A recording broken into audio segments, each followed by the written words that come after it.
பாபநாசங்கிற ஊர்ல இருந்து நடந்து போற தொலைவில் தாங்க இந்த அருள்மிகு ராமலிங்க சுவாமி திருக்கோவில் அமைஞ்சிருக்கு.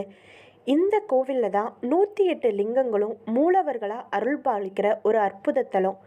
மேற்கு நோக்கிய கோவில்களில் வேண்டுதல் வச்சா உடனே நிறைவேறும்னு சொல்றது ஒரு நம்பிக்கை.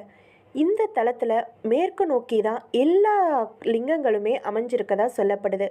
இங்கே இருக்கிற 108 லிங்கங்களுமே மேற்கு நோக்கி தான் அமைஞ்சிருக்கு. இந்த தலத்தில் ராமலிங்க சுவாமி மூலவராக காட்சியளிக்கிறாருங்க. இந்த கோவிலில் தரிசனம் செஞ்சால் 108 சிவன் கோவில்களை தரிசித்த புண்ணியம் கிடைக்கும்னு சொல்லப்படுது. இந்த தலத்துக்கு கீழ் ராமேஸ்வரம்ங்கிற ஒரு பெயரும் இருக்கான். கோவிலோட முகப்பில் சூரிய தீர்த்தம் ஒன்று அமைஞ்சிருக்கு. அனுமந்தலிங்க சன்னதி கோவிலுக்கு வெளியே இருக்கு.